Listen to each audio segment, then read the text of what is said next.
I'm Amy Dunker at Clarke University. Welcome to Trumpet Quick Lessons.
This is the Endresen Supplementary Studies, number 34.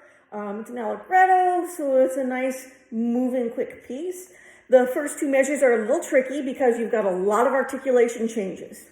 So you want to be really careful with the accents, the staccato notes with a slur in the triplets, meaning they're kind of legato, and then the staccato notes, another accent, slurred notes, a staccato, and then an accent. So you want to really pay attention to those first three measures with articulation.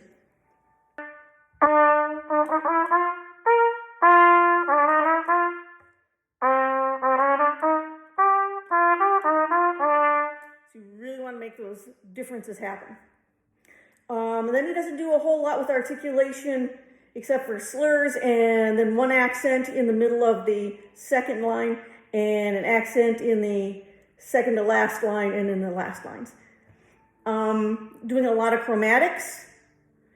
There's a little tricky spot in the second line, fourth measure, because he's basically just going down the scale, but he skips the F in there in the chromatic scale in the last triplet.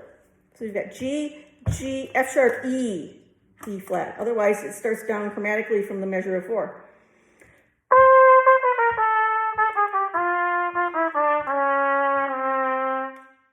So you do some chromatics, but you skip. And then before that, you have an A going to a G, and you don't put the A flat in. So watch those little skips he makes in the chromaticism. Third line, last three measures, you might want to work on slurring that G major arpeggio.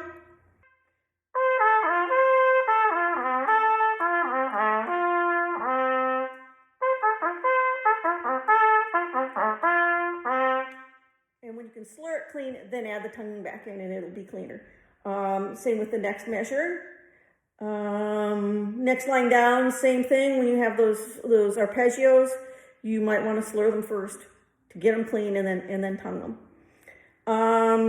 Last line, getting down to those low G's and F sharps is a little tricky from the high range. So you're going to have to really relax your jaw a little bit, your lips.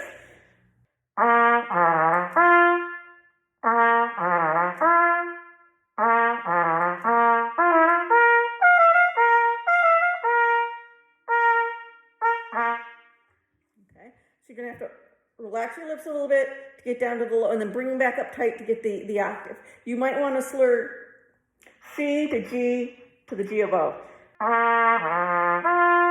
to work on getting that clean.